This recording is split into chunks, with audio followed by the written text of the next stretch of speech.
Jeddah Indian ഇസ്ലാഹി centre പ്രവാസികൾക്കിടയിൽ ഇസ്ലാമിക പ്രബോധനത്തിനായി ഒരു കൂട്ടായ്മ. യഥാർത്ഥ ഇസ്ലാമിക വിജ്ഞാനത്തിൻ്റെ അമൂല്യ ശേഖരം. നൂതന സംവിധാനമുള്ള audio, video and book library. കാസറ്റുകളും സീഡികളും യഥേഷ്ടം തിരഞ്ഞെടുക്കുവാനുള്ള സംവിധാനം. ദീനീ വിജ്ഞാനം കരസ്ഥമാക്കാൻ പ്രവാസ ജീവിതത്തിലെ ഈ സുവർണാവസരം വിനിയോഗിക്കുക. ജിദ്ദ ഇന്ത്യൻ ഇസ്ലാഹി സെന്റർ, മസ്ജിദ് സൗദിന് സമീപം, മദീന റോഡ്, ജിദ്ദ. ഫോൺ 6523 995 6532 022.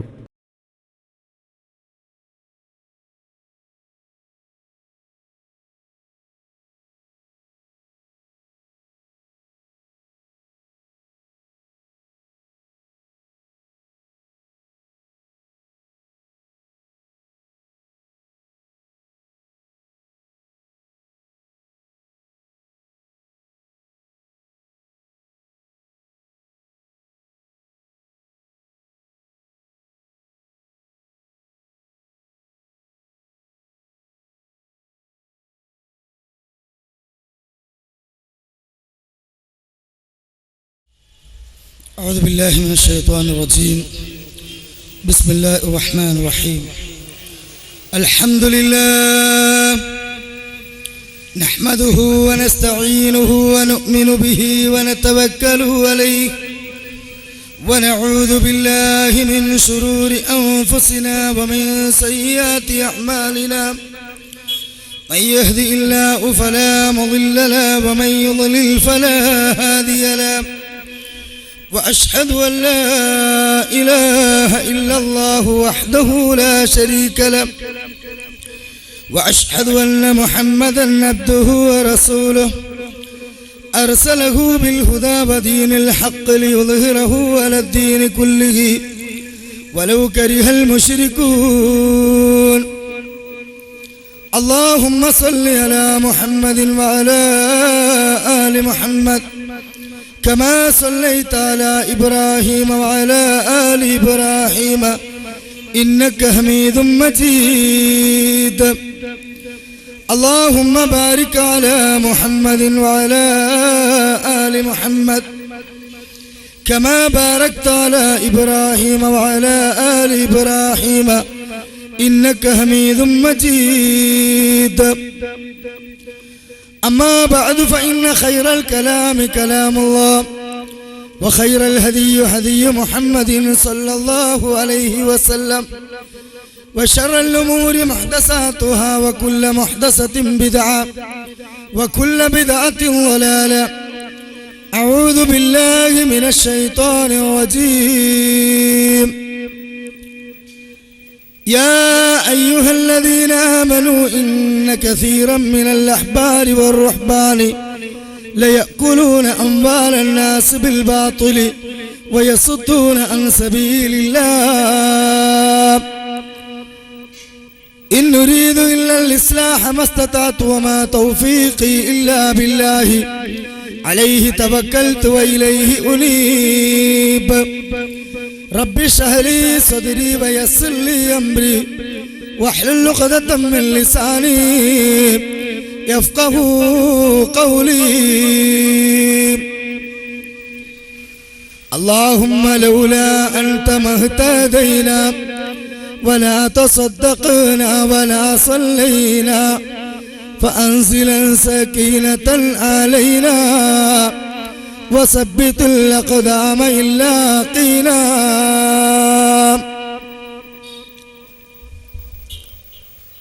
ആദരണീയരായ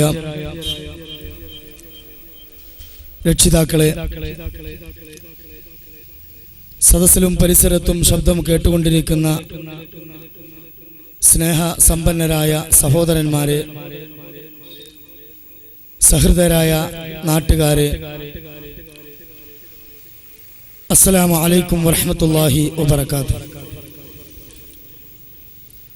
സർവലോക നിയന്താവായ അല്ലാഹു സുബ്ഹാനഹു വ തആലയുടെ വിധിവിലക്കുകളും നിയമനിർദ്ദേശങ്ങളും ജീവിതത്തിൻ്റെ സർവ മണ്ഡലങ്ങളിലും വളരെ ഗൗരവത്തോടു കൂടി പാലിച്ചുകൊണ്ട് ജീവിതം തഖ്വയുള്ളതാക്കി തീർക്കണമേ എന്ന് എന്നെയും നിങ്ങളെയും വളരെ ഗൗരവത്തോടു കൂടി തന്നെ ഉപദേശിക്കുകയാണ്. കേരള നദ്വത്തുൽ മുജാഹിദീൻ എരമംഗലം യൂണിറ്റിന്റെ ആഭിമുഖ്യത്തിൽ സംഘടിപ്പിച്ച മുജാഹിദ് സമ്മേളനത്തിന്റെ പ്രഭാഷണ വേദിയിലാണ് നാം ഒരുമിച്ച് കൂടിയിട്ടുള്ളത്. കാലാവസ്ഥ അനുകൂലമല്ലാത്ത ഒരു സാഹചര്യമാണ് നാം കണ്ടുകൊണ്ടിരിക്കുന്നത്. അനുകൂലമായാലും പ്രതികൂലമായാലും സത്യവിശ്വാസികളായ നമ്മെ സംബന്ധിച്ചിടത്തോളം ഉറച്ചു വിശ്വസിക്കുന്ന ഒരു കാര്യമുണ്ട്. അല്ലാഹുമ്മ ലാ മാനിയ ലിമാ അഅതൈത വലാ മുഅതിയ ലിമാ മനഅത വലാ റാദ്ദ ലിമാ ഖദൈത. പടച്ചതമ്പുരാനെ, നീ നൽകിയതിനെ തടയാനോ നീ തടഞ്ഞു വച്ചതിനെ പിടിച്ചു തരാനോ നിന്റെ ഖലാഇകളെ റദ്ദു ചെയ്യാനോ ഒരാൾക്കും സാധ്യമല്ല. അതിൽ ഉറച്ചു വിശ്വസിക്കുന്ന വിശ്വാസികളായ നമ്മെ സംബന്ധിച്ചിടത്തോളം അല്പം കാറ്റും മിന്നലും ഇടിയുമൊക്കെ കാണുമ്പോഴേക്ക് ഒരു അസ്വസ്ഥത നമുക്കുണ്ടാകേണ്ടതില്ല. കാരണം അല്ലാഹു സുബ്ഹാനഹു വ തആല നിശ്ചയിക്കപ്പെട്ട സമയം വരെ ഈ വേദിയിൽ നിന്നുകൊണ്ട് ഞാൻ സംസാരിക്കും. ആർക്കൊക്കെ ഈ ശബ്ദം എത്തണമെന്ന് പടച്ചറബ് തീരുമാനിച്ചിട്ടുണ്ട്. എത്ര സമയമാണ് ഈ ഇസ്ലാമിക പ്രഭാഷണം ഇവിടെ നടക്കേണ്ടത് എന്നത് റബ്ബിന്റെ നിശ്ചയത്തിലുണ്ട്. അതുകൊണ്ട് മഴ വരുമ്പോഴേക്കും അസ്വസ്ഥരായി പരിപാടി മുടങ്ങുമോ, നമ്മൾ വിചാരിച്ച രൂപത്തിൽ അത് ഭംഗിയാകൂലേ എന്നൊരു ഭയപ്പാട് നമുക്ക് ആർക്കും വേണ്ടതില്ല. അല്ലാഹുവിനെ സുബ്ഹാനഹു വ തആലയിൽ ഉറച്ചു വിശ്വസിക്കുന്ന നമ്മെ സംബന്ധിച്ചിടത്തോളം പടച്ചതമ്പുരാനിൽ നിന്ന് ഒന്നും പിടിച്ചു വാങ്ങാനും ശക്തമായ രൂപത്തിൽ നമുക്ക് തീരുമാനിക്കുവാനും സാധ്യമല്ല. അതുകൊണ്ട് ആത്മാർത്ഥമായി അല്ലാഹു തആലയോട് പ്രാർത്ഥിക്കുക, നാഥ നീ സഹായിക്കണേ തമ്പുരാനെ, ഈ പരിപാടി അവസാനിക്കുന്നത് വരെ മഴ പെയ്യരുതേ എന്ന് പ്രാർത്ഥിക്കുവാൻ ഞങ്ങൾക്ക് അർഹതയില്ല. തികച്ചും വെള്ളത്തിന് ആവശ്യമുള്ള അത്യുഷ്ണമുള്ള ഈ കാലഘട്ടത്തിൽ ഈ സമയത്ത് പ്രത്യേകമായും മഴ അനിവാര്യമാണ്. എങ്കിലും നിന്നോട് യാചിക്കുവാനും നിന്നോട് ചോദിക്കുവാനും നീ കൽപ്പിച്ചതുകൊണ്ട് അല്ലാഹുവേ, ആത്മാർത്ഥമായി ഞങ്ങൾ പ്രാർത്ഥിക്കുകയാണ്. നാഥ, നീ ഉദ്ദേശിക്കുന്ന സമയം വരെ ഈ പരിപാടി ഭംഗിയായി കൊണ്ടുപോകാനുള്ള തൗഫീഖ് പ്രപഞ്ച സിട്ടാവായ രക്ഷിതാവേ ഞങ്ങൾക്ക് നൽകണേ എന്ന് ആത്മാർത്ഥമായി പ്രാർത്ഥിച്ചുകൊണ്ട് ഞാൻ വിഷയത്തിലേക്ക് വരികയാണ്. സഹോദരന്മാരെ, ഇന്ന് നിങ്ങളുമായി സംസാരിക്കുവാൻ ഞാൻ ഉദ്ദേശിച്ചിട്ടുള്ളത് ഇസ്ലാഹി പ്രസ്ഥാനം ഈ കൊച്ചു കേരളത്തിൽ വരുത്തിയിട്ടുള്ള പരിവർത്തനങ്ങളെ കുറിച്ചാണ്. അഥവാ കേരള മുസ്ലിമീങ്ങളുടെ ചരിത്രമെടുത്ത് പരിശോധിച്ച് നോക്കിയാൽ ഇസ്ലാഹി പ്രസ്ഥാനത്തിന് അനൽപമായ സ്വാധീനമാണ് ഈ സമുദായത്തിൽ ഉള്ളത് എന്ന് വ്യക്തമായി നമുക്ക് ബോധ്യമാകും. കാരണം ഈ കേരളത്തിന്റെ പ്രവാഹത്തെ തന്നെ തിരിച്ചുവിട്ട ഒരു നവോത്ഥാന പ്രസ്ഥാനമാണ് യഥാർത്ഥത്തിൽ മുജാഹിദ് പ്രസ്ഥാനം. 10-70 കൊല്ലങ്ങൾക്ക് മുമ്പുള്ള കൊച്ചു കേരളത്തിന്റെ ചരിത്രവും ഇപ്പോഴത്തെ ചരിത്രവും എടുത്ത് പരിശോധിച്ചു നോക്കുന്ന ആർക്കും ഈ സമുദായത്തിന്റെ കുതിച്ചു ചാട്ടത്തിന് പിന്നിൽ പ്രവർത്തിച്ച ശക്തികൾ ആരാണ്, ഈ പരിവർത്തനങ്ങൾക്ക് ആധാരമായി വർത്തിച്ച വസ്തുതകൾ എന്താണ് എന്ന് വ്യക്തമായി മനസ്സിലാക്കാൻ സാധിക്കും. പക്ഷേ മുസ്ലിം സമൂഹത്തിന്റെ ആത്മീയപരമായ, സാമൂഹികപരമായ, സാംസ്കാരികപരമായ സർവ മേഖലകളിലും വളരെ കൃത്യമായി നവോത്ഥാനപരമായി സമൂഹത്തെ നയിച്ച ഇസ്ലാഹി പ്രസ്ഥാനത്തിന്റെ പരിവർത്തനങ്ങളെ ഇവിടെ ചില പുരോഹിതന്മാര് കൊച്ചാക്കി കാണിക്കുകയും അത് തമസ്കരിക്കാൻ വേണ്ടി ശ്രമിക്കുകയും ഇരുട്ടിന്റെ പൂജകന്മാർ ഞങ്ങളാണ് ഇവിടെ പ്രകാശം പരത്തിയത് എന്ന് വാദിച്ചു കൊണ്ടിരിക്കുകയും ചെയ്യുന്ന ഒരു ദുരവസ്ഥ ഇവിടെ വന്നുകൊണ്ടിരിക്കുന്നു. അതുകൊണ്ട് എന്തായിരുന്നു ഈ കേരളത്തിലുണ്ടായിരുന്ന ഇരുട്ട്? ഈ ഇരുട്ട് നീങ്ങി ഇവിടെ പ്രകാശം പരന്നത് എങ്ങനെയാണ് എന്ന് വ്യക്തമായി നമ്മൾ മനസ്സിലാക്കേണ്ടതുണ്ട്. 10-30 വയസ്സ് പ്രായമുള്ള, അല്ലെങ്കിൽ ഒരു 35-40 വയസ്സ് പ്രായമുള്ള എന്നെപ്പോലെയുള്ള ചെറുപ്പക്കാർക്ക് ഒരുപക്ഷെ ഈ കേരളത്തിൽ ഉണ്ടായിരുന്ന ഇരുട്ട് അറിയില്ല. അതുകൊണ്ട് തന്നെ പഴയകാലത്തെ അവസ്ഥയും ഇപ്പോൾ മുസ്ലിം സമുദായത്തിന് വന്നിട്ടുള്ള ധന്യതയും ഒന്ന് വിശദീകരിക്കണമെന്നാണ് ഞങ്ങൾ ഉദ്ദേശിച്ചിട്ടുള്ളത്. അതുകൊണ്ടാണ് നവോത്ഥാനത്തിൻ്റെ ശത്രുക്കൾ എന്ന ഒരു വിഷയം ഞാൻ വെച്ചിട്ടുള്ളത്. സഹോദരങ്ങളെ, ആമുഖമായി എനിക്ക് പറയാനുള്ളത്, ഈ വിഷയം അല്പം റഫാണ്. അതുകൊണ്ട് തന്നെ ആത്മാർത്ഥമായി ക്ഷമയോടുകൂടി നിഷ്പക്ഷമതികളായ ആളുകളോട് ഞാൻ പറയുന്നത്, നിങ്ങൾ ആത്മാർത്ഥതയോടുകൂടി ക്ഷമയോടുകൂടി ഈ വിഷയത്തെ നിങ്ങൾ കേൾക്കണം. പക്ഷേ ഇത് ക്ഷമയോടുകൂടി കേൾക്കുവാൻ കഴിയാത്ത ഒരു വിഭാഗം ഇവിടെയുണ്ട്. മുസ്ലിം സമൂഹത്തിൻ്റെ അജ്ഞതയെ ചൂഷണം ചെയ്ത് അവരുടെ മുതുകുകളിൽ അന്ധവിശ്വാസങ്ങളും അനാചാരങ്ങളും ശിർക്ക് ബിദഅത്ത് ഖുറാഫാത്തുകളും ആണ്ടായും അടിയന്തിരമായും റൂസായും നേർച്ചകളായും മാലമൗലിദുകളായും ഒക്കെ കെട്ടിവെച്ചുകൊണ്ട് സമൂഹത്തിൻ്റെ അജ്ഞതയെ ചൂഷണം ചെയ്ത് ഇവിടെ മേഞ്ഞു നടക്കുന്ന പൗരോഹിത്യത്തിന് ഈ വിഷയം അസ്വസ്ഥത സൃഷ്ടിക്കും. അതുകൊണ്ട് നിഷ്പക്ഷമതികളായ ആളുകളോട് ആത്മാർത്ഥമായി എനിക്ക് പറയാനുള്ളത്, നിങ്ങൾ കാര്യങ്ങൾ വ്യക്തമായി ശ്രദ്ധിക്കണം എന്നാണ്. സഹോദരന്മാരെ, മുസ്ലിം സമൂഹത്തിൻ്റെ എല്ലാ രംഗത്തും വളരെ കൃത്യമായി പ്രമാണമനുസരിച്ച് ഈ ഇരുട്ടിൽ നിന്ന് അവരെ മോചിപ്പിക്കുവാൻ വേണ്ടി കടന്നു വന്ന ഒരു പ്രസ്ഥാനമാണ് മുജാഹിദ് പ്രസ്ഥാനം.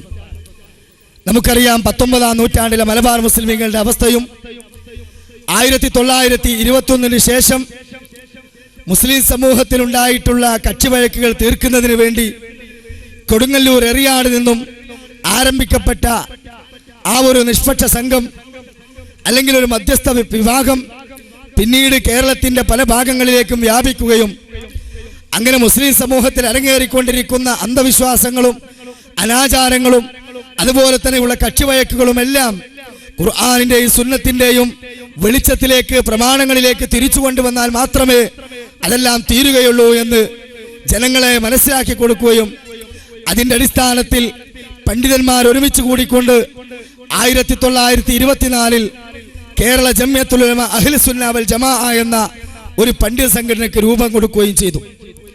അങ്ങനെ ആ പണ്ഡിത സംഘടന മുസ്ലിം സമൂഹത്തിൽ അരങ്ങേറിക്കൊണ്ടിരിക്കുന്ന സകലമാന ചൂഷണങ്ങൾക്കെതിരെയും അതുപോലെ തന്നെ പുരോഹിതന്മാരെ മുസ്ലിം സമൂഹത്തിന്റെ മുകളിൽ വിരിച്ചിട്ടുള്ള പൗരോഹിത്യത്തിന്റെ ചങ്ങലക്കെട്ടുകളെയും മുക്തമാക്കി അതിൽ നിന്ന് സമുദായത്തെ രക്ഷിക്കുവാൻ വേണ്ടി ശ്രമിച്ച് കടന്നു വന്നപ്പോൾ മുസ്ലിം സമുദായത്തെ ചൂഷണം ചെയ്ത പുരോഹിതന്മാർക്കെതിരെ ശക്തമായി കൊണ്ട് പ്രമാണമുദ്ധരിച്ച് കടന്നു വന്നപ്പോൾ ഈ സമുദായത്തെ കൃത്യമായ വെളിച്ചത്തിലേക്ക് ക്ഷണിച്ച ഈ ഇസ്ലാഹി പ്രസ്ഥാനത്തെ മുർത്തദ്ദുകളും കാഫറുകളുമാണ് അവർ പുത്തൻവാദികളാണ്, സമൂഹത്തെ ഇരുട്ടിലേക്ക് നയിക്കുന്നവരാണ്, ഭിന്നിപ്പും ഫിത്തനകളും ഉണ്ടാക്കുന്ന ആളുകളാണ് എന്ന് പറഞ്ഞുകൊണ്ട് ആ മുജാഹിദ് പ്രസ്ഥാനത്തിനെതിരിൽ 26-ൽ ഇതിൽ നിന്ന് ഇറങ്ങിപ്പോയ പിളർന്നുപോയ സമസ്ത അവർ ഫത്വ പുറപ്പെടുവിച്ചതായി നമുക്ക് കാണാൻ സാധിക്കും. ഒരു പണ്ഡിത സംഘടന ഒരുമിച്ച് കൂടിയിട്ട് പ്രഗത്ഭരായ ആലിമീങ്ങള് ഫത്വ പുറപ്പെടുവിക്കുകയാണെന്ന് മുജാഹിദ് പ്രസ്ഥാനത്തെ നിങ്ങൾ ബഹിഷ്കരിക്കണം. എത്രത്തോളം എന്ന് ചോദിച്ചാൽ അവരോട് നിങ്ങൾ സലാം പറയാൻ പാടില്ല, അവരുടെ കൂടെ നിങ്ങൾ ഇരിക്കാൻ പാടില്ല, അവർ മരിച്ചാൽ മയ്യത്ത് നമസ്കരിക്കാൻ പാടില്ല, കുട്ടികളെ നിങ്ങൾ കെട്ടിച്ചു കൊടുക്കാൻ പാടില്ല. അങ്ങനെ ഒരു മുസ്ലിമും തമ്മിലുള്ള ബന്ധങ്ങൾ ഒന്നും തന്നെ പാടില്ല എന്ന രൂപത്തിൽ ശക്തമായി ഇവിടെ ഈ പ്രസ്ഥാനത്തെ ഒറ്റപ്പെടുത്തുവാൻ ശ്രമിക്കുകയും സമൂഹത്തിന്റെ ഈ പ്രവാഹത്തെ തന്നെ തിരിച്ചുവിട്ട ഈ പ്രസ്ഥാനത്തെ ഇവിടെ അസ്തമിപ്പിക്കുവാൻ വേണ്ടി ശ്രമിക്കുകയും ചെയ്തു എന്ന യാഥാർത്ഥ്യം പൂർവ്വകാല ആളുകൾക്ക് ഓർമ്മയുണ്ടാകും. പക്ഷേ പിൽക്കാലത്ത് കാര്യങ്ങൾ പഠിക്കാതെ ഈ സംഗതികളെ കുറിച്ചൊന്നും ആലോചിക്കാതെ ജീവിച്ചു കൊണ്ടിരിക്കുന്ന സുന്നി സഹോദരങ്ങൾക്ക് ഒരുപക്ഷെ ഇതറിയില്ല. അതുകൊണ്ട് അത് ഞാൻ എൻ്റെ വാമൊഴിയായിക്കൊണ്ട് പറയുമ്പോൾ ഒരുപക്ഷെ അതിന് രേഖയായി അതൊരു ആധികാരിക തെളിവായി നിങ്ങൾക്ക് ഉൾക്കൊള്ളാൻ സാധിക്കുകയില്ല. അതുകൊണ്ട് അബ്ദുൾ റഷീദ് സഖാഫി പത്തപ്പിരിയം മുജാഹിദ് പ്രസ്ഥാനത്തിനെതിരെ പൂർവ്വകാല സമസ്തകൾ ഇറക്കിയിട്ടുള്ള ഫത്വകളെ കുറിച്ച് വ്യക്തമായി വിശദീകരിക്കുന്ന ഭാഗം നിങ്ങളൊന്ന് കേൾക്കുക, എന്നിട്ട് നമുക്ക് വിശദീകരിക്കാം.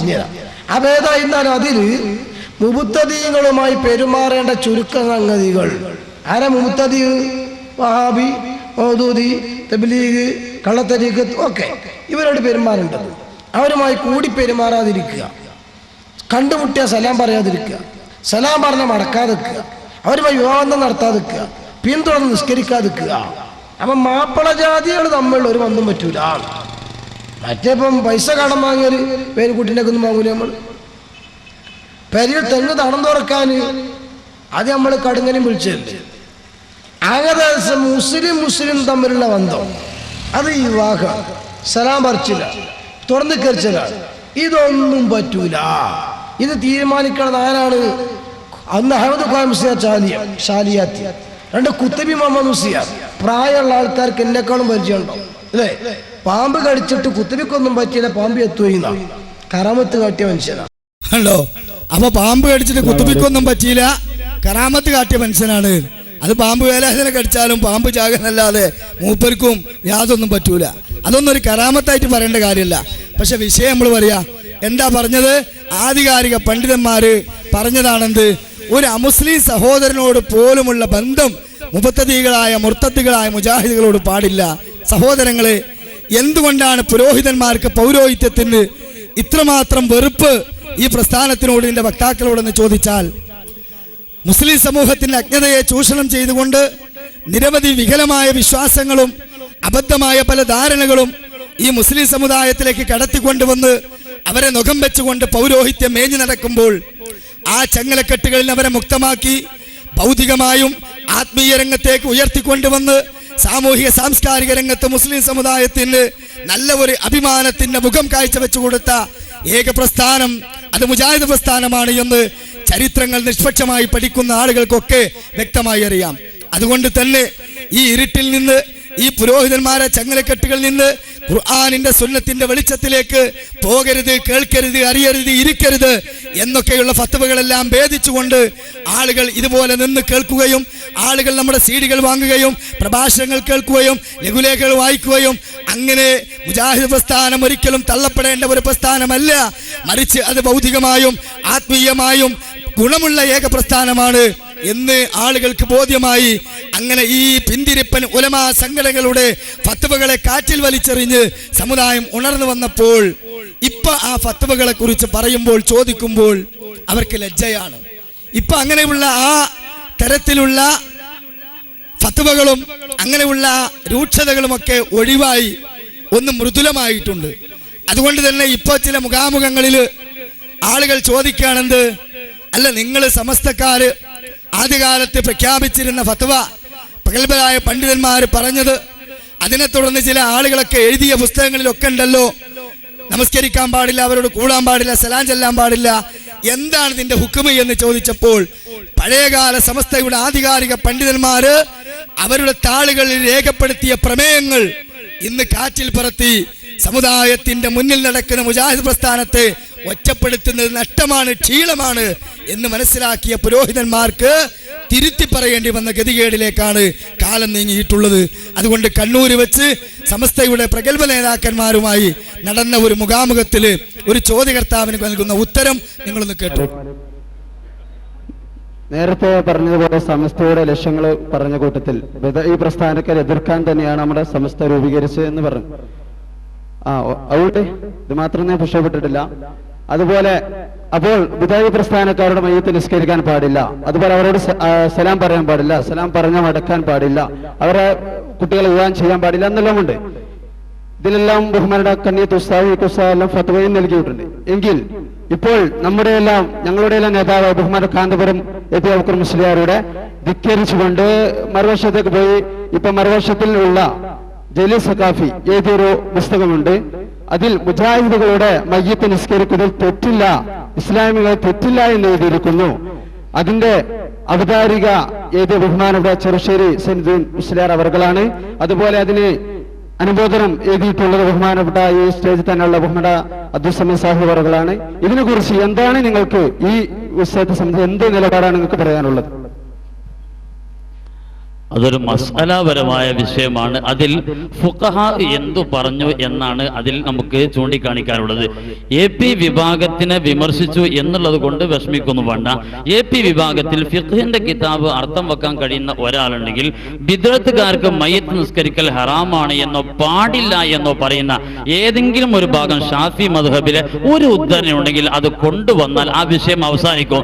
അതേ സമയത്ത് സജ്റിന് വേണ്ടി സലാം പിന്നെ നിസ്കരിക്കാൻ പാടില്ല, അവരോട് സഹകരിക്കാൻ പാടില്ല എന്ന് പറഞ്ഞിട്ടുണ്ടെങ്കിലും എല്ലാ മുസ്ലിമിന്റെ പേരിലും മയ്യത്ത് നിസ്കരിക്കൽ നിർബന്ധമാണ് എന്നുള്ള ഹുക്കുമ് അവിടെ മുബത്തദി എന്നോ സുന്നി എന്നോ വ്യത്യാസമല്ല. ഇപ്പൊ ഈ മഹല്ലത്തിൽ ഒരാൾ മരിച്ചു, മുബത്തദി ആകുന്ന ആളാ മരിച്ചത്, എന്നാൽ ഈ നാട്ടുകാരാകുന്ന ഒരാളും മയ്യത്ത് നിസ്കരിക്കാതിരുന്നാൽ AP EK വ്യത്യാസമില്ലാതെ എല്ലാവരും കുറ്റക്കാരാകും എന്നുള്ളതാണ് ഫുഖഹായിന്റെ ഭാഷ. അങ്ങനെയാണ്. അതിൽ സമസ്തക്ക് പുതിയ തീരുമാനമൊന്നുമില്ല. പക്ഷെ സജ്റിന് വേണ്ടി അവരോട് പിണങ്ങി നിൽക്കാനും മറ്റുമൊക്കെ പറഞ്ഞിട്ടുണ്ട്.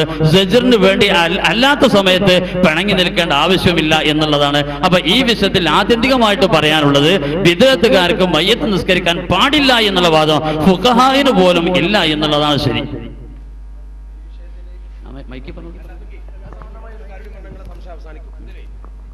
അനാവശ്യ കാര്യങ്ങൾ പറഞ്ഞുകൊണ്ട് ദീർഘിപ്പിക്കരുത്. നിങ്ങളെ സംശയം ഇപ്പോ അതിന്റെ മറുപടി പറഞ്ഞു. നിങ്ങൾക്ക് 2 തെളിവ് വേണമെങ്കിൽ മറുഭാഗത്തുനിന്ന് അങ്ങനെ ഒരു ഘട്ടത്തിൽ ഈ അറിയപ്പെട്ട മുജാഹിദിന് വേണ്ടി മയ്യത്ത് നമസ്കാരത്തിൽ മുന്നിലെ സൊഫിൽ തന്നെ നിന്നും 4ാമത്തെ സൊഫിൽ നിന്നും നിസ്കരിച്ച ആളുകളുടെ തെളിവ് നിങ്ങൾക്ക് തന്നാൽ ബോധ്യാവോ? 1. രണ്ടാമത്തത്, ഇത് സംബന്ധമായി ഇപ്പൊ സക്കാഫിക്കൊരു അനുഭവം ഉണ്ട്. അപ്പുറത്ത് നിൽക്കുന്ന സമയത്ത് കണ്ണിയത്തുസാന്റെ അടുത്ത് ടേപ്പ് റിക്കാർഡ് അരയിൽ വെച്ചിട്ടൊരു കൗമ പോയി. ടേപ്പ് റിക്കാർഡൊക്കെ ഓണാക്കിയിട്ട് പറ്റൂല എന്ന് പറഞ്ഞാൽ വിഷയാക്കാം, പറ്റുമെന്ന് പറഞ്ഞാലും വിഷയാക്കാം.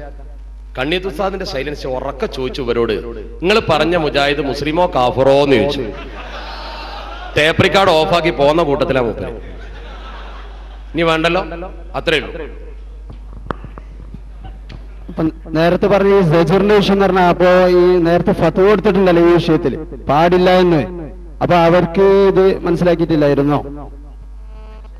ഫത്വ എന്ന് പറയുന്നത് നിങ്ങൾ മനസ്സിലാക്കണം, അത് ഒരു ഹുക്കുമ് പറയല്ല, ഒരു സാഹചര്യത്തിൽ അവിടുത്തെ കാര്യങ്ങൾ പറയലല്ലേ ഫത്വ. ഫുഖഹാന്റെ കിതാബ് എടുത്തിട്ട് ഇന്ന് AP കൂട്ടത്തിൽ കിതാബ് എത്തുന്ന ആൾക്കാരെ വന്നോട്ടെ, അതിൽ ഏത് കിതാബ് ഫത്ഹുൽ മുഈനായിക്കോട്ടെ, തുഫയാവട്ടെ, മഹല്ലി ആവട്ടെ, അതെടുത്ത് നോക്കുക. ഫത്വ എന്ന് പറഞ്ഞാൽ ഒരു നാട്ടിലെ സാഹചര്യത്തിൽ ഒരു പക്ഷേ 2 കുടുംബം നമ്മൾ നിക്കാഹ് നടക്കാൻ പോകുക, സമസ്ത ചിലപ്പോൾ ഇടപെട്ടിരുന്ന് വേണ്ടെന്ന് പറയേണ്ടി വരും. അത് നിക്കാഹ് ഹറാമായത് കൊണ്ടാവില്ല.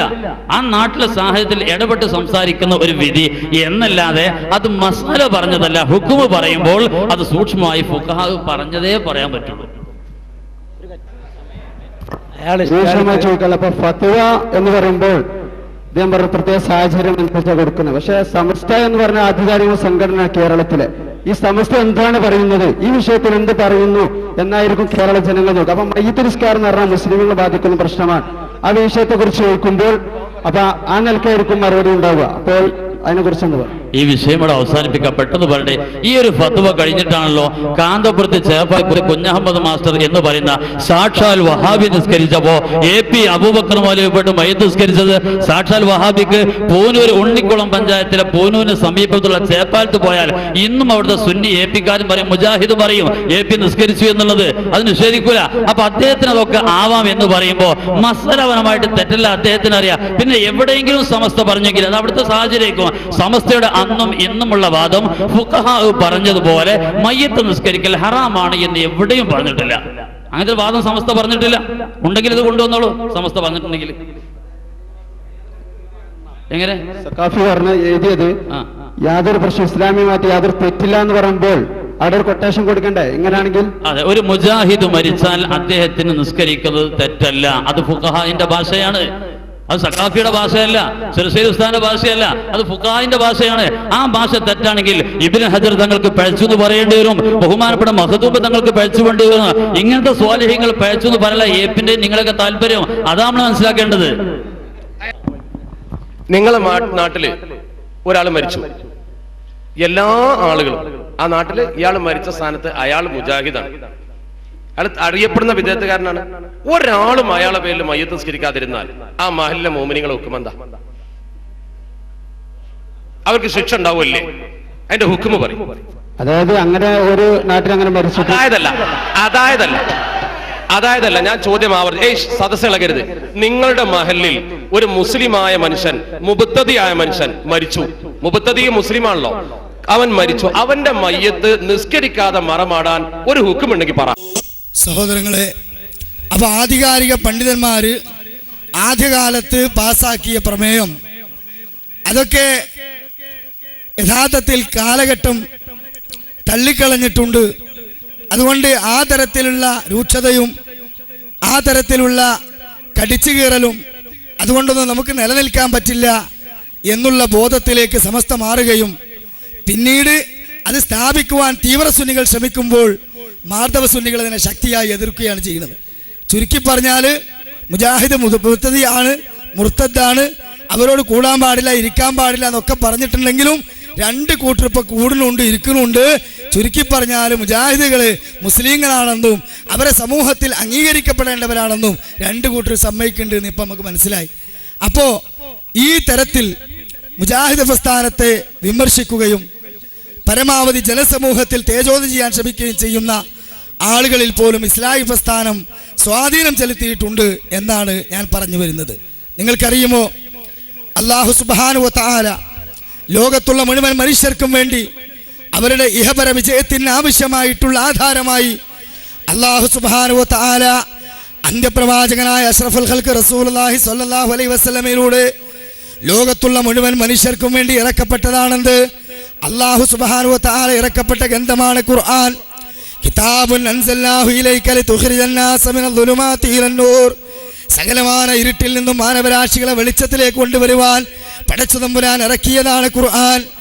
ആ ഖുർആനിലേക്കും സുന്നത്തിലേക്കുമാണ് മുജാഹിദ് പ്രസ്ഥാനം ക്ഷണിക്കുന്നത്. എന്നാൽ മുജാഹിദ് പ്രസ്ഥാനം ഖുർആനിലേക്ക് സുന്നത്തിലേക്ക് ക്ഷണിക്കുന്ന കാലത്ത് ഈ മുസ്ലിം സമുദായത്തിന്റെ മുമ്പിൽ ഈ ഖുർആനിനെ കലക്കി കുടിക്കാനും എഴുതിക്കെട്ടാനും മരിച്ചെടുത്ത് പാരായണം ചെയ്യാനും പണ്ഡിതന്മാർക്ക് മാത്രം കൈകാര്യം ചെയ്യാനുമുള്ള ഒരു കോത്താമ്പിയായി ചിത്രീകരിച്ചു എന്നും അമുസ്ലിങ്ങൾ പോലും തൊട്ടാൽ കണ്ണുപൊട്ടുമെന്നും ഈ സമുദായത്തെ അവർ പറഞ്ഞ് പഠിപ്പിക്കുകയും ചെയ്തിരുന്നു. എന്നിട്ട് വിശുദ്ധ ഖുർആനിന്റെ ആയത്തുകളെ അർത്ഥം പറയാനോ പഠിക്കാനോ പരിഭാഷ എഴുതാനോ പാടില്ല എന്ന് പറഞ്ഞുകൊണ്ട് സഹോദരങ്ങളെ, നമുക്കറിയാം ഈ മുസ്ലിം സമുദായത്തിന് മുന്നിൽ വിശുദ്ധ ഖുർആനിന്റെ കൃത്യമായ താക്കീതുകളെ കാറ്റിൽ പറത്തി. അല്ലാഹു സുബ്ഹാനഹു വ തആല എന്താണ് പറഞ്ഞത്? ലാ റൈബ ഫീഹി ഹുദൽ ലിൽ മുത്തഖീൻ. ഈ ഖുർആൻ എന്ന് പറയുന്നത് മുത്തഖികൾക്ക് കൃത്യമായ മാർഗം കാണിക്കുന്ന ഗ്രന്ഥമാണ് എന്നതിൽ സംശയമില്ല. അതുപോലെ വിശുദ്ധ ഖുർആൻ തന്നെ പറഞ്ഞു, ഇന്ന ഹാദൽ ഖുർആൻ യഹ്ദീ ലില്ലത്തി ഹിയ അഖ്വം. ഈ ഖുർആൻ നിങ്ങളെ വ്യക്തമായ മാർഗത്തിലേക്ക് നയിക്കുന്ന ഗ്രന്ഥമാണ്. അതുകൊണ്ട് തന്നെ വിശുദ്ധ ഖുർആൻ പല സ്ഥലത്തും നമ്മോട് ചോദിക്കുന്നു. എന്ത്? അല്ലാഹു തആല പറയുന്നു, വലഖദ് യസ്സർനൽ ഖുർആന ലിദിക്ർ. ഈ ഖുർആനെ നാം ലളിതമായ ശൈലിയിലാണ് ഇറക്കിയിട്ടുള്ളത്. ഫഅൽ മിൻ മുദ്ദക്കിർ. ചിന്തിക്കുന്നവരുണ്ടോ? അതുപോലെ മറ്റൊരു സ്ഥലത്ത് ഖുർആൻ ചോദിക്കുന്നു, അഫലാ യതദബ്ബറൂനൽ ഖുർആൻ. ഈ ഖുർആനെ കുറിച്ച് നിങ്ങൾ ചിന്തിക്കുന്നില്ലേ, ഉറ്റാലോചിക്കുന്നില്ലേ? അമ്മലാ ഖുലൂബിൻ അഖ്ഫാലുഹാ. നിങ്ങളുടെ ഹൃദയങ്ങൾ നിങ്ങൾ താഴിട്ടിരിക്കുകയാണോ, പൂട്ടിട്ടിരിക്കുകയാണോ?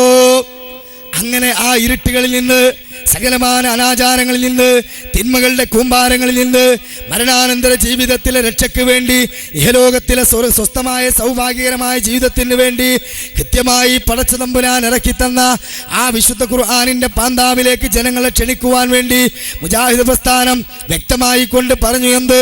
ഖുർആനിൽ അല്ലാഹു തആല പറഞ്ഞിട്ടുള്ളത് ലളിതമായ ഭാഷയാണ്. അത് ജനങ്ങൾക്ക് തിരിയേണ്ടതുണ്ട്. അത് നമ്മുടെ ഭരണഘടനയാണ്, നമ്മുടെ ചൂണ്ടുവലകയാണ്. അതുകൊണ്ട് നമ്മൾ ഖുർആനിന്റെ പരിഭാഷകൾ കൃത്യമായി പഠിക്കേണ്ടതുണ്ട്, തഫ്സീറുകൾ എഴുതേണ്ടതുണ്ട് എന്ന് പറഞ്ഞുകൊണ്ട് മുജാഹിദ് പ്രസ്ഥാനം തഫ്സീറുകൾ എഴുതാൻ തുടങ്ങി, പരിഭാഷകൾ രചിക്കാൻ തുടങ്ങിയപ്പോൾ ആ പരിഭാഷകൾക്കെതിരിൽ നഖശികാന്തം എതിർത്തുകൊണ്ട് ഫത്വ പുറപ്പെടുവിച്ചു എന്ന് മാത്രമല്ല, സുന്നി പണ്ഡിതന്മാരിൽ തന്നെ പ്രഗത്ഭനായ ഒരു കൂറ്റനാട് മുസ്ലിയാർ ഖുർആനിന്റെ തഫ്സീർ എഴുതിയതോടുകൂടി അവിടെ വിവാദമായി എന്ന് മാത്രമല്ല, വളരെയധികം ശോഭിച്ചുകൊണ്ട് അന്നത്തെ സമസ്തയിലെ സ്ഥാപക നേതാക്കന്മാർ കുഫറിന്റെ ഫത്വകൾ ഇറക്കിയിട്ട് കൂറ്റനാട് മുർത്തത്തും കാഫിറുമായി എന്ന് ഖുർആൻ പരിഭാഷയുടെ വിഷയത്തിൽ പറഞ്ഞതായി നമുക്ക് കാണാൻ സാധിക്കുന്ന ഒരു യാഥാർത്ഥ്യമാണ്. നോക്കൂ നിങ്ങൾ, തഹ്ദീറുൽ ഇഖ്വാൻ മിൻ തർജമത്തിൽ ഖുർആൻ എന്ന പുസ്തകത്തിൽ വ്യക്തമായി കൊണ്ട് തന്നെ EK ഹസൻ മുസ്ലിയാർ എഴുതിയത് 16-ാമത്തെ പേജിൽ നമുക്ക് വായിക്കാൻ സാധിക്കും. ഖുർആനിൽ നിന്നും ഒരായത്തിന്റെയും അർത്ഥം പഠിക്കൽ പൊതുജനങ്ങൾക്ക് നിർബന്ധമില്ല. ഓതൽ നിർബന്ധമായത് ഫാത്തിഹ മാത്രമാണ്. അതും അർത്ഥം പഠിക്കൽ നിർബന്ധമില്ല, പ്രത്യേകം സുന്നത്തുമില്ല. ആരാണ് സഹോദരങ്ങളെ ജീവിതത്തിന്റെ ഭരണഘടനയിൽ നിന്ന് മനുഷ്യരെ തിരിച്ചത്? ആരാണ് പരലോകത്ത് വിജയം നൽകുന്ന ആധാരങ്ങളിൽ നിന്ന് മനുഷ്യരെ തിരിച്ചുവിട്ടത്? ആരാണ് മുസ്ലിം സമുദായത്തിന്റെ മുമ്പിൽ കീറാമുട്ടികൾ വലിച്ചിട്ടത്? ചിന്തിക്കൂ നിങ്ങൾ. ഇന്ന് അത് പറയാൻ അവർക്ക് മടിയാണ്. അന്നത്തെ കാലത്ത് അത് വളരെ വളരെ ഭവ്യതയോടുകൂടിയും ഭയഭക്തിയോടുകൂടിയും വളരെ ആധികാരികമായിട്ടും തന്നെ പണ്ഡിതന്മാർ അതിനെ സ്വീകരിച്ചു എന്ന് വ്യക്തമായി തന്നെ നമുക്ക് കാണാൻ സാധിക്കുന്നതാണ്.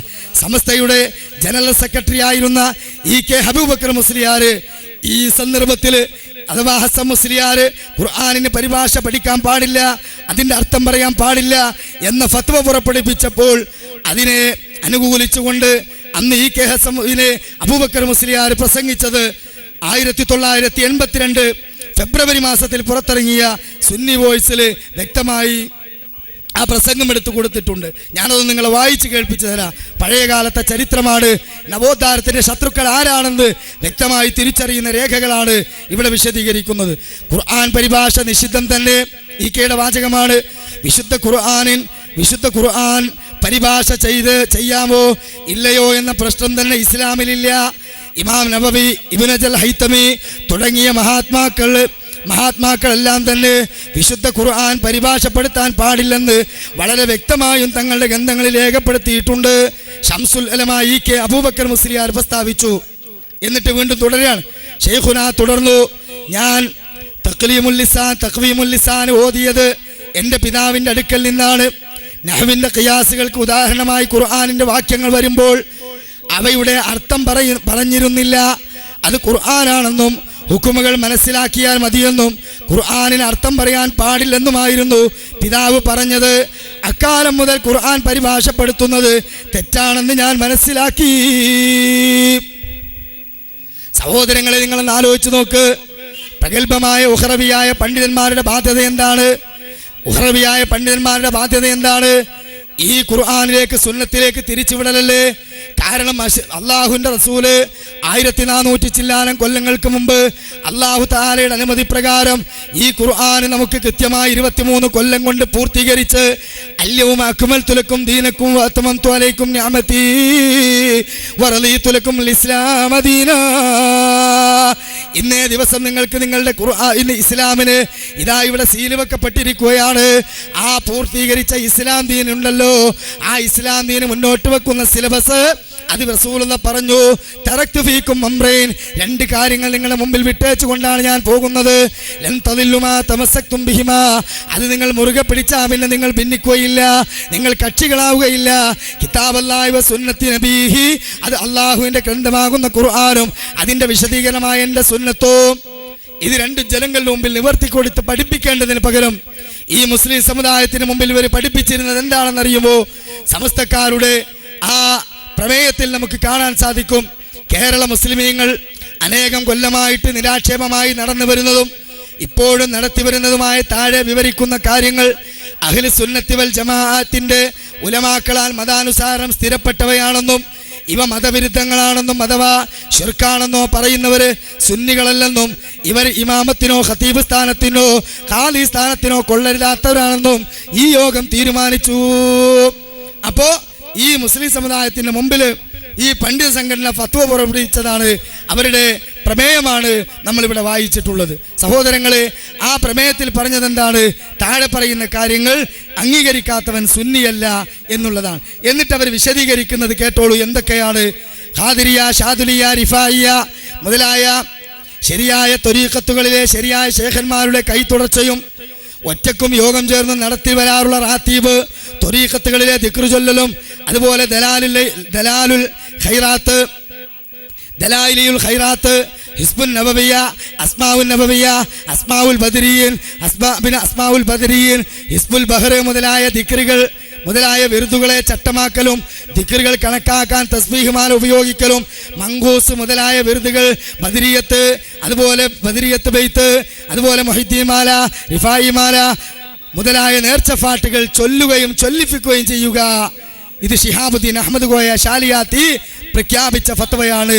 അതിന് പിന്താങ്ങിയത് ആരാണ്? പി കമ്മ മൗലവി പരപ്പനങ്ങാടി ജുമാഅത്ത് പള്ളി മുദരിസ്. അപ്പൊ ആധികാരിക പണ്ഡിതന്മാർ അന്ന് ഖുർആനിലേക്ക് സുന്നത്തിലേക്കും അല്ല ക്ഷണിച്ചത്, മറിച്ച് ആരൊക്കെയോ പിൽക്കാലത്ത് മഹാന്മാരുടെ പേരിൽ കെട്ടിയുണ്ടാക്കിയ കള്ളക്കഥകളും കുഫറുകളും ഒരുപാട് പൈശാചികമായ ശിർക്ക് ബിദഅത്തുകളും പ്രചരിപ്പിക്കുന്ന വാറോല കിതാബുകളിലേക്ക് പ്രചരിപ്പിക്കുകയും ഖുർആൻ നിങ്ങൾ പഠിക്കാൻ പാടില്ല എന്ന് പറഞ്ഞുകൊണ്ട് സമുദായത്തിന്റെ മുമ്പിൽ പ്രസംഗിക്കുകയും പണ്ഡിതന്മാർ ഫത്വ കൊടുക്കുകയും ചെയ്തു. പക്ഷേ മുജാഹിദ് പ്രസ്ഥാനത്തിന്റെ പരിവർത്തനത്തിന്റെ പടപ്പാട്ടുകൾ അത് ആഞ്ഞു വീശുകയും പൗരോഹിത്യത്തിന്റെ മതിൽക്കെട്ടുകളും ചെങ്ങലക്കെട്ടുകളും ഭേദിച്ചുകൊണ്ട് മനുഷ്യഹൃദയങ്ങളിലേക്ക് മുസ്ലിമീങ്ങളുടെ മനസ്സുകളിലേക്ക് ഈ ആധാരങ്ങൾ ഇറക്കി കൊടുക്കുകയും അതിന്റെ വക്താക്കളായി അവർ കടന്നു വരികയും ഖുർആൻ ക്ലാസുകളും ഖുർആൻ സ്റ്റഡി സെന്ററുകളും SLRCകളും ഒക്കെ സ്ഥാപിച്ചുകൊണ്ട് QHLSകൾ സ്ഥാപിച്ചുകൊണ്ട് മുജാഹിദ് പ്രസ്ഥാനം ഖുർആൻ പഠിപ്പിച്ചപ്പോൾ അന്ന് പറഞ്ഞു, വഹാബികളെ, ഞങ്ങൾ ഖുർആൻ ഏലസിലാക്കിയാൽ, ഖുർആൻ പിഞ്ഞാണത്തിലാക്കിയാൽ നിങ്ങൾക്ക് വലിയ ബുദ്ധിമുട്ടാണല്ലേ, ഇന്ന് നിങ്ങൾ ഖുർആൻ ക്ലാസ്സിലാക്കിയില്ലേ. ഇപ്പൊ ഖുർആൻ അലാക്കിന്റെ ബർമിയിൽ വലിയ ടാങ്കിൽ മൊത്തത്തിൽ മുസ്ലിയാക്കന്മാരാക്കി അല്ലേ. സ്റ്റഡി സെന്ററുകള്, റിസർച്ച് സെന്ററുകള്, ഖുർആൻ ക്ലാസ്സുകള്, വാരാന്ത ക്ലാസ്സുകള് ഒക്കെ തുടങ്ങി. പെണ്ണുങ്ങൾക്ക് വരെ ഇപ്പൊ തുടങ്ങി. അൽഹംദുലില്ലാ, നല്ല തന്നെയാണ്. പക്ഷേ ഞങ്ങളുടെ പിന്നിൽ നിങ്ങൾ വരികയാണ് എന്ന് നിങ്ങൾ സമ്മതിക്കൂല.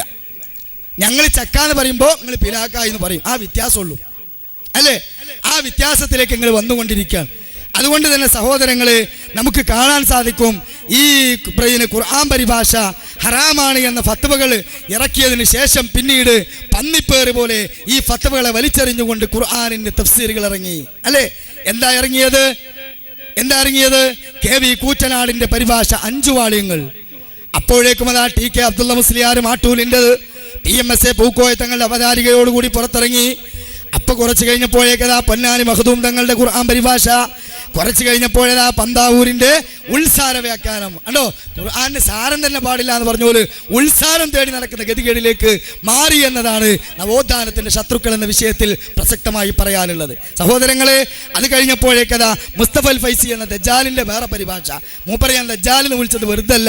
ഈ പണ്ഡിതന്മാരൊക്കെ ഇറക്കിയ 7ഓളം പരിഭാഷകളിൽ ഇയ്യാക നഅ്ബുദു വ ഇയ്യാക നസ്തഈൻ, നിന്നെ മാത്രം ഞങ്ങൾ ആരാധിക്കുന്നു, നിന്നോട് മാത്രം ഞങ്ങൾ സഹായം തേടുന്നു എന്ന ഇയ്യാക്കയുടെ മാത്രം അവിടെ നിന്ന് കട്ടിട്ട് നിന്നോട് ഞങ്ങൾ സഹായം തേടുന്നു, നിന്നെ ഞങ്ങൾ ആരാധിക്കുന്നു മാത്രം ഒഴിവാക്കി. അപ്പൊ എന്താ, ബദരീങ്ങളോടും മമ്പർത്തങ്ങളോടും ജാറങ്ങളോടും കല്ലിനോടും മുള്ളിനോടും ഒക്കെ സഹായം തേടാനായി.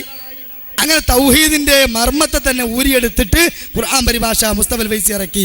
ഇങ്ങനെ പന്നിപ്പേര് പോലെ ഖുർആൻ പരിഭാഷകൾ പെരുകിയിട്ടും അങ്ങനെ ആ രൂപത്തിൽ വളർന്നു വന്നപ്പോൾ ഇപ്പൊ മുസ്ലിയാക്കന്മാർ നേരത്തെ പറഞ്ഞ ഫത്വ ഉണ്ടല്ലോ, ഏത് സലാം പറയാൻ പാടില്ല, മുർത്തദികളാ മുബ്തദിയൊക്കെ മാറി ഇപ്പൊ അതിനു വേണ്ടി വാദിക്കുകയാണ്. അങ്ങനെ പിന്നെ മുജാഹിദുകൾ മരിച്ചാൽ മയ്യത്ത് സ്കരിച്ചിട്ടില്ലെങ്കിൽ നമ്മൾ കുറ്റക്കാരാവും എന്ന നിലവാരത്തിലേക്ക് എത്തിയ പോലെ ഇപ്പം വേശ്യയുടെ ചാരിത്ര പ്രസംഗം നടത്തുന്ന ഒരു സഖാഫിയുടെ വാചകം നിങ്ങളൊന്ന് കേട്ടോളൂ.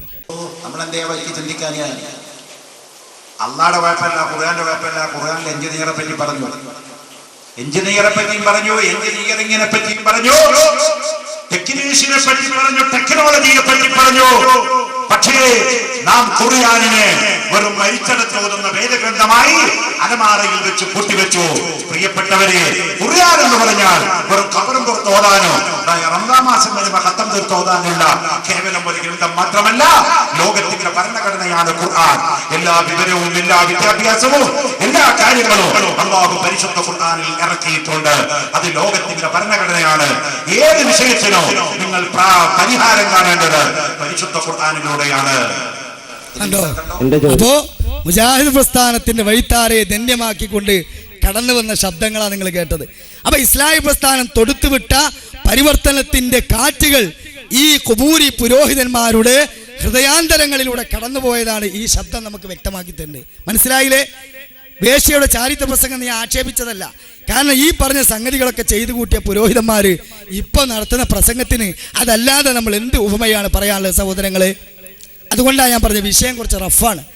നിഷ്പക്ഷമതികൾക്ക് ഇത് ദഹിക്കും, പക്ഷേ സമൂഹത്തിന്റെ അജ്ഞതയെ ചൂഷണം ചെയ്ത് നുകം വെച്ച് മേഞ്ഞു നടക്കുന്ന പുരോഹിതന്മാർക്ക് ദഹിക്കൂല. അതുകൊണ്ടാണ് ഞാൻ പറഞ്ഞത്, നിങ്ങൾ ക്ഷമിച്ചത് കേട്ടോളി. മറ്റൊരാളെ സംബന്ധിച്ചിടത്തോളം നമുക്ക് എത്തിച്ചു കൊടുക്കല്ലാതെ നമുക്ക് നിർബന്ധിക്കാൻ പറ്റൂല. അതുകൊണ്ട് ഇന്ന ഹദൈനാഹു സബീല ഇമ്മാ ഷാക്കിറൻ വ ഇമ്മാ കഫൂറ, പൊന്തി നിൽക്കുന്ന 2 മാർഗങ്ങൾ വ്യക്തമാണ്, നന്ദിയുടേത് നന്ദികേടിൻ്റേത്. ഇഷ്ടമുള്ളത് സ്വീകരിക്കാനുള്ള സ്വാതന്ത്ര്യം പടച്ചതമ്പുരാൻ നമുക്ക് നൽകിയിട്ടുണ്ട്.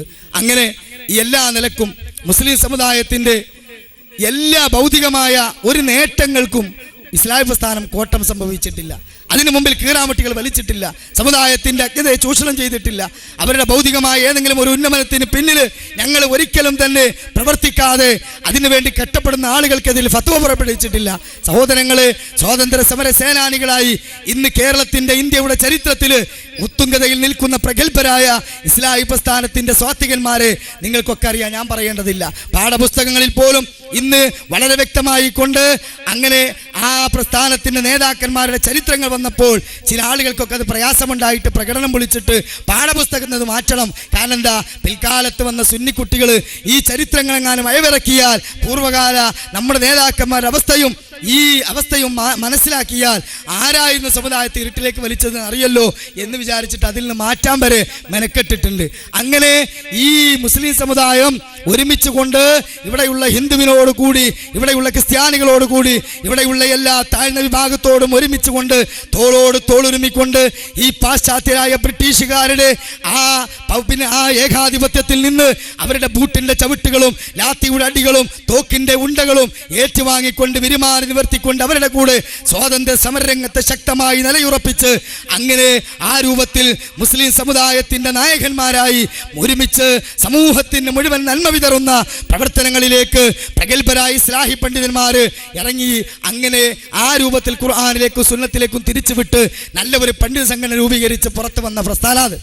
പക്ഷേ ഞങ്ങൾക്ക് പ്രവാചക പാരമ്പര്യമില്ല. ഞങ്ങൾ ബ്രിട്ടീഷുകാരുടെ ഇലനക്കികളും ചിറുനക്കികളുമാണ്.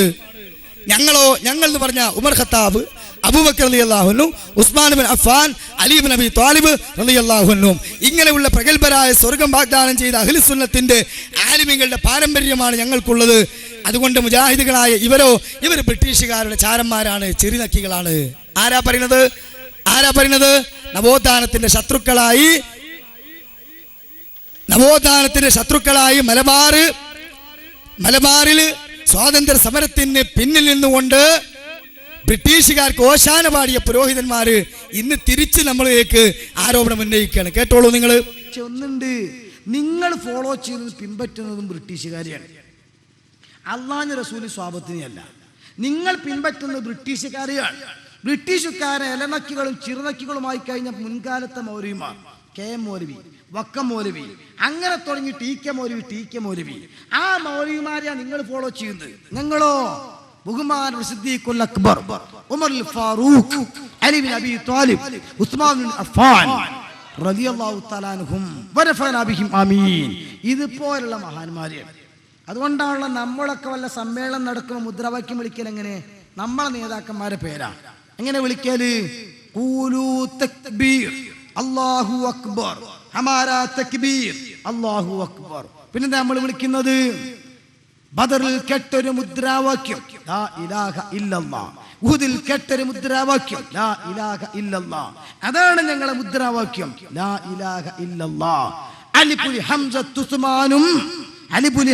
ഉസ്മാനും സിദ്ദീഖ് ഉമർ ഫാറൂഖും കൊളുത്തി തന്നൊരു ദീപശിഖ തലമുറ കൈമാറി കടാതെ ഞങ്ങൾ സൂക്ഷിക്കും.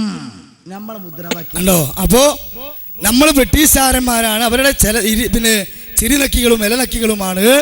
ഞങ്ങൾ അങ്ങനല്ല, ഞങ്ങൾ അമ്പിയാക്കന്മാരെ പാതയിൽ. എന്താ തെളിവ്?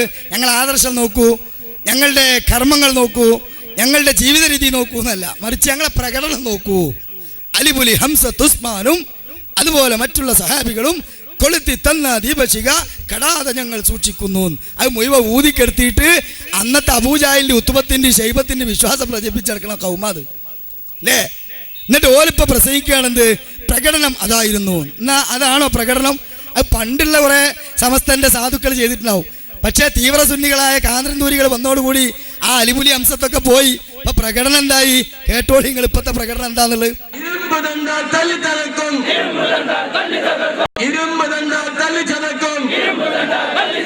വിശുദ്ധരായ അധ്യാപകരെ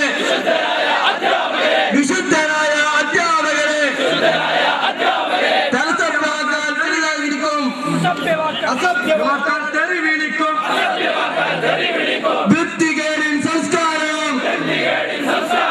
വൃത്തികേടിൻ സംസ്കാരം നിലനിൽപ്പിന്റെ പരാക്രമമാണ്.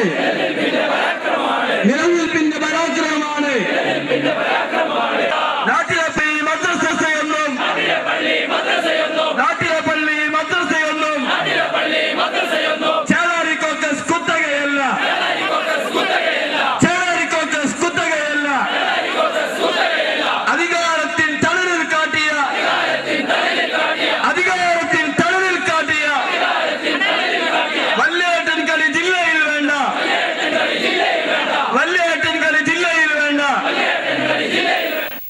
കണ്ടോ? അപ്പൊ അലിപുലി അംസത്തൊക്കെ പോയി. അവർ കൊളുത്തി തന്ന ദീപശിക കെടാതെ ഞങ്ങൾ സൂക്ഷിക്കും. ഈക്കേകാരെ കയ്യും കാലം അടിച്ചു മുറിച്ചു. അല്ലാപ്പ പറഞ്ഞു. ചേളാരി സമസ്തക്കാർക്ക് എതിരുള്ള പ്രകടനപ്പത് മദ്രസ പ്രസ്ഥാനത്തെ ഒരു കാലത്ത് എതിർത്തിട്ട് തമ്മിൽ മദ്രസ പഠനത്തെ സമസ്ത നന്നായി എതിർത്ത് ആ പരിഷ്കാര സമ്പ്രദായങ്ങളെ ഒക്കെ എതിർത്ത് ഫത്വ പുറപ്പെടുവിച്ച ആളുകൾ ഇപ്പൊ മദ്രസക്കും വേണ്ടി തമ്മിൽ വരുന്നുണ്ട് ആ ഭാഗത്തേക്ക്. ഞാൻ വിശദീകരിക്കണില്ല. അപ്പൊ സഹോദരങ്ങളെ, അങ്ങനെ അതിന്റെ പേരിൽ അങ്ങോട്ടും ഇങ്ങോട്ടും പ്രകടനം വിളിക്കുന്ന അവസ്ഥയാണ് കണ്ടുകൊണ്ടിരിക്കുന്നത്. അപ്പോൾ ആ അലിപുലി അംസത്തും ആ സ്വഹാബത്തിന്റെ കടാതെ വിളക്കൊക്കെ പോയി, ആ പാരമ്പര്യം പ്രകടനമൊക്കെ പോയി. ആ പ്രകടനമാണ് ഇപ്പൊ ഒന്നും പറഞ്ഞ് നടക്കണ്ട, പ്രകടനം മാറിയിട്ടുണ്ട്. അപ്പോ ഇത് ബ്രിട്ടീഷുകാരോട് ആത്മാർത്ഥമായി കൂറുപുലർത്തി സ്വാതന്ത്ര്യ സമരത്തിന് തുരങ്കം വെച്ചവരാരാണ്? ഈ മറഞ്ഞുകിടക്കുന്ന സത്യത്തെ ജനങ്ങളുടെ മുമ്പിൽ ഒന്ന് പുറത്തേക്കെറിയണം. അതാണ് ഞാൻ പറഞ്ഞത്. നവോത്ഥാനത്തിന്റെ ശത്രുക്കൾ എന്ന് പറഞ്ഞ വിഷയം അല്പം റഫാണ്, നിഷ്പക്ഷമായി നിങ്ങൾ കേൾക്കണം എന്ന് പറയാൻ കാരണം, സഹോദരങ്ങളെ, ഈ സമസ്തക്കാർ ബ്രിട്ടീഷ് ഭരണത്തോട് അങ്ങേയറ്റത്തെ ഭക്തിയും കൂറും പ്രദർശിപ്പിച്ചിരുന്ന ആളുകളായിരുന്നു എന്ന് നമുക്ക് കാണാൻ സാധിക്കും. കാരണം എന്താണ്? ബ്രിട്ടീഷ് ഭരണം എന്നെന്നും ഇന്ത്യയിൽ നിലനിൽക്കണമെന്ന് ആഗ്രഹിച്ചിരുന്ന ആളുകളായിരുന്നു അവർ. 1921 ഖിലാഫത്ത് ലഹളകാലത്ത് സമസ്തക്കാരുടെ പൂർവികന്മാരിൽ പലരും ഖിലാഫത്തിനും കോൺഗ്രസിനും എതിരായിക്കൊണ്ട് ഫത്വകൾ പുറപ്പെടുവിച്ചിരുന്ന ആളുകളായിരുന്നു എന്ന് നമുക്ക് കാണാൻ സാധിക്കും. ആ സമസ്തക്കാരുടെ 6ാം വാർഷിക സമ്മേളനത്തിൽ പുറപ്പെടുവിച്ച ഫത്വകളുടെ 12ാമത്തെ പ്രമേയത്തിൽ പ്രസക്തമായ ഭാഗം ഞാൻ വായിച്ചു കേൾപ്പിക്കുകയാണ്. ചില മുസ്ലിയാക്കന്മാർക്കൊക്കെ അത് കേൾക്കുമ്പോൾ ഓക്കാനം വരും, അവർ ഛർദ്ദിക്കുകയല്ലാതെ വേറെ ഒരു രക്ഷയില്ല. ഇത് കേട്ടോളൂ സഹോദരങ്ങളെ. സാധുക്കളും നിരപരാധികളുമായ കേരള മുസ്ലിമീങ്ങളെ കോൺഗ്രസ് കക്ഷിക്കാര് അവരുടെ ഉദ്ദേശ നിർവഹണത്തിനായി ഖിലാഫത്ത് കമ്മിറ്റി എന്ന പേരും പരസ്യം ചെയ്ത് അവരുടെ മായാവലയത്തിൽപ്പെടുത്തുകയും അവിവേകികളും പാമരന്മാരുമായ മുസ്ലിമീങ്ങളെ മുമ്പിലേക്ക് തള്ളിവിട്ടുകൊണ്ട് ബഹളവും കലപ്പിന് മുമ്പിലേക്ക് തള്ളി കക്ഷി വഴക്കുകളും ബഹളവും ഉണ്ടാക്കി കേരളം മിക്കവാറും സ്ഥലങ്ങളിൽ വമ്പിച്ച ലഹള നടത്തിയതിൻ്റെ ഫലമായി എത്രയോ അനവധി മുസ്ലിം സഹോദരങ്ങൾ തോക്കിനിരയാവുകയും ചെയ്തു, ജയിൽ ശിക്ഷയ്ക്ക് കാരണമായി തീരുകയും ചെയ്തുവല്ലോ. മലയാള ഭാഷ ആരിനെയ്ത്താണ് ഹറാമാന്ന് പറഞ്ഞിട്ട് ഇത് എവിടെ ഫുൾ സ്റ്റോപ്പ് ഇടണ്ടെന്ന് അറിയില്ല.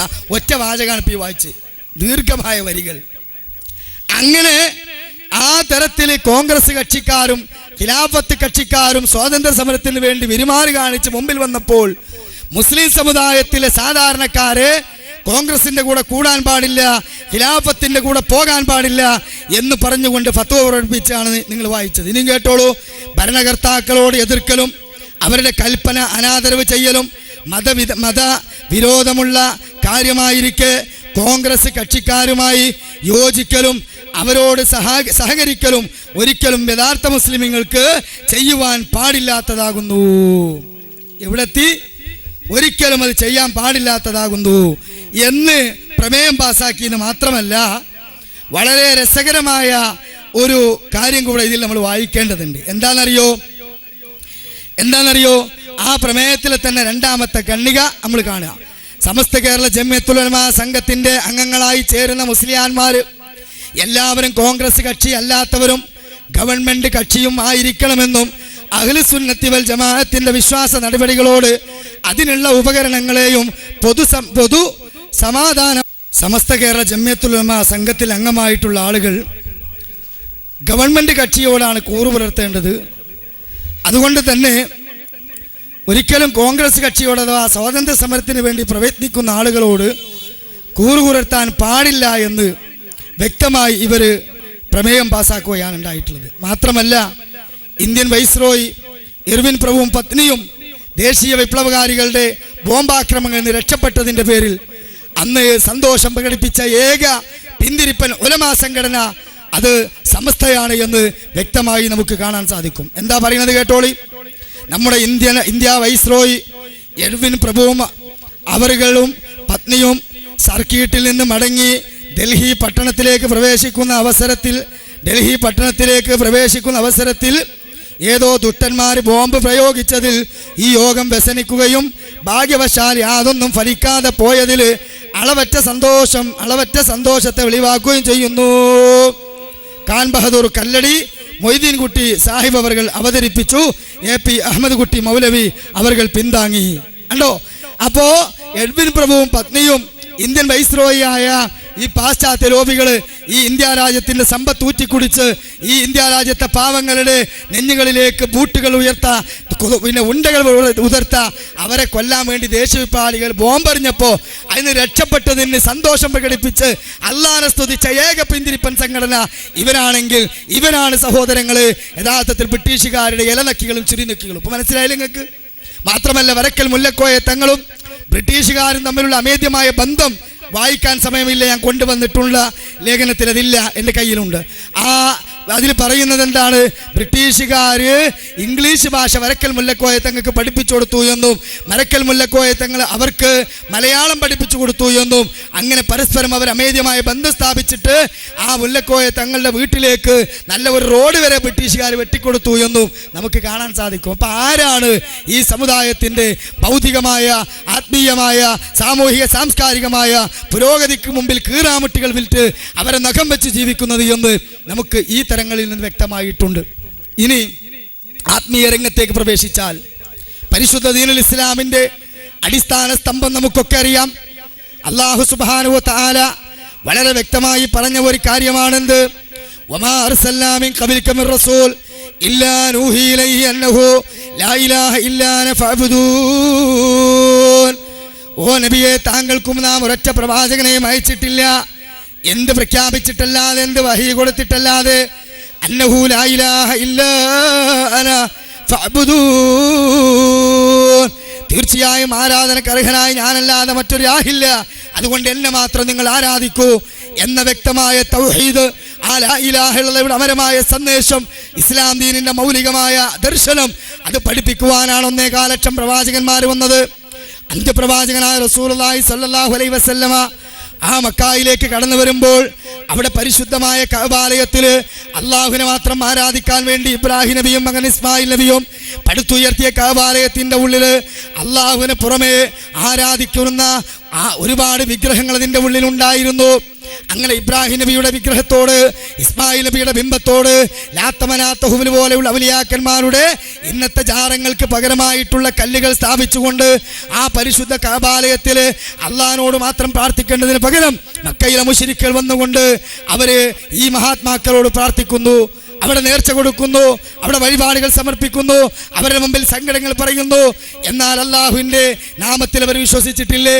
അള്ളാഹുവാണ് ഖാലിഖ് എന്നവർ അംഗീകരിച്ചിട്ടില്ലേ? അള്ളാഹുവാണ് മുദബ്ബിർ എന്നവർ അംഗീകരിച്ചിട്ടില്ലേ? പടച്ചു തമ്പുരാൻ എന്ന ഒരു ശക്തിയിലല്ലേ അവർ വിശ്വസിച്ചത്? അത് പക്ഷേ അള്ളാഹുവിന്റെ റുബൂബിയ്യത്തിൽ, അവന്റെ ഏകത്വത്തിൽ അവൻ വിശ്വസിച്ചു എന്നല്ലാതെ തൗഹീദുൽ ഉലൂഹിയ്യ, ആ റബ്ബിനെ മാത്രം ആരാധിക്കണം, അവനുള്ള നാമങ്ങൾ, ഗുണങ്ങൾ മറ്റൊരു പടപ്പുകൾക്ക് കൊടുക്കാൻ പാടില്ല എന്ന തൗഹീദിന്റെ മർമ്മപ്രധാനമായ ഭാഗങ്ങൾ അതിനെ തള്ളിക്കളഞ്ഞുകൊണ്ട് അള്ളാഹു തആലയിൽ വികലമായ വിശ്വാസമാണ് അവർ വെച്ച് പുലർത്തിയത്. അഥവാ വിശുദ്ധ ഖുർആൻ പറഞ്ഞില്ലേ, വമാ ഖദറുല്ലാഹ ഹഖ ഖദരിഹി, അവർ അല്ലാഹനെ മനസ്സിലാക്കേണ്ട രൂപത്തിൽ മനസ്സിലാക്കിയിട്ടില്ല.